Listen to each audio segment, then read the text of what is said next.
Hello everyone, myself Ritu Kaushik from Civil Engineering Department in RPIT campus Karnal. Welcome back to our YouTube channel. It's RPIT Academics. If you like the content in this video, please subscribe the channel and like this video. Okay. Today is our topic based on geometric type of beam, which is based on geometric. ठीक है. First one straight beam. ये आपको नाम से ही clear हो जाएगा. जैसे पीछे लास्ट वीडियो में हमने कवर किया था कि type of beam based on the construction material. नाम से ही आपको पता चला था जो मटेरियल हम यूज कर रहे थे उसी के बेस पर बीम को नाम दिया गया था. तो इसी प्रकार से ये जैसे स्ट्रेट बीम है. Beam with straight profile and majority of beam in structure are straight beam. Next curved beam. Beam with curved profile such as in the case of circular building. Beam with tapered cross section, it is tapered beam. ठीक है. These are the three type of straight and tapered and curved beam. Next है हमारे पास based on equilibrium condition. First one statically and statically determinate beam. For a statically determinate beam, equilibrium condition alone can be used to solve reaction. That is, number of unknown reaction are equal to the number of equation. ठीक है.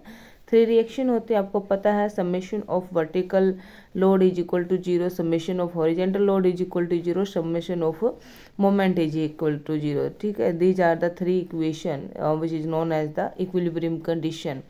इसने कहा कि number of unknown reaction are equal to the number of equation put करके हम इसको solve कर सकते हैं इन स्टैटिकली डिटरमिनेट बीम में. नेक्स्ट हमारे पास statically indeterminate beam. For statically indeterminate beam equilibrium condition are not enough to solve reaction. ये क्या है? ये इक्विलिब्रियम कंडीशन से सॉल्व नहीं होते स्टैटिकली इनडिटरमिनेट बीम के जो क्वेश्चन होते हैं.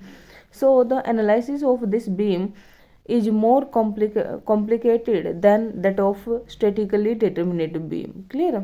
ठीक है. फिगर में आपको शो हो रहा है हॉरिजॉन्टल फोर्स लगे हुए हैं, वर्टिकल फोर्स लगे हुए हैं और ये रोलर है, कहीं पर हिंज है. तो इसमें क्या होता है कि इक्विलिब्रियम इक्वेशन को आप अप्लाई नहीं कर सकते हो. This is known as the statically indeterminate equation. Difference कर लेते हैं दोनों में. फर्स्ट डिफरेंस क्या कहता है कि condition of equilibrium are sufficient to analyse the structure. फिर से वही बात है कि स्ट्रक्चर को आप इक्विलिब्रियम इक्वेशन से सॉल्व कर सकते हो, एनालाइज कर सकते हो. स्टैटिकली इनडिटरमिनेट स्ट्रक्चर में condition of equilibrium are insufficient to analyse the structure. Second रहेगा bending moment and shear force is independent of material and cross section area. लेकिन इसमें bending moment and shear force is dependent of material and independent of cross section area. Third है statically determinate structures. No stresses are caused due to temperature change and lack of fit. But statically indeterminate structure में there are stresses are caused due to temperature change and lack of fit. Next रहेगा हमारे पास based on method of construction. First one cast in situ concrete beam. ये क्या होता है कि जो साइट पर आप जैसे हमारे साइट पर बहुत सारी जगह है तो हम अपने स्ट्रक्चर मेंबर वहीं पर बना लेते हैं और वहीं पर यूज कर लेते हैं. उस प्रोसेस को हम बोलते हैं कास्ट इन सिटू. लेकिन अगर हमारे पास साइट पर इतनी जगह अवेलेबल नहीं है और आपको कहीं फैक्ट्री में कुछ बनाना पड़े और फिर उसको ट्रांसफ़र करो आप साइट पर जहाँ पर आपका वर्किंग प्रोसेस चल रही है, that is known as the prestress. ठीक है. तो सबसे पहले हम ये पढ़ते हैं cast in situ. This type of beam is constructed on project side, so forms are initially fixed, then fresh concrete is poured and allowed to be hardened that load will be imposed. Clear है. पहले क्या करोगे? Structure तैयार करोगे, फिर उसमें concrete की filling करोगे, उसको प्योर करोगे, क्योरिंग वगैरह जो भी कंक्रीट की प्रोसेस होती है उस आफ्टर कंप्लीट प्रोसेस के बाद वो हार्डर स्टेज को गेन करेगा. This is known as the cast in situ concrete. Next है हमारे पास प्रीकास्ट कंक्रीट बीम. इसमें क्या कहता है? This type of beam is manufactured in factory, so the construction condition is more controllable compare with on site.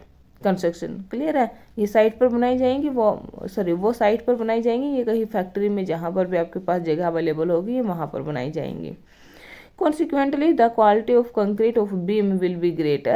Various cross-section shape can be manufactured such as T-beam, double T-beam, inverted T-beam and many more. Okay? आज का हमारा topic cover हुआ जिसमें हमने पढ़ा है type of beam based on their shape and based on the method. ठीक है।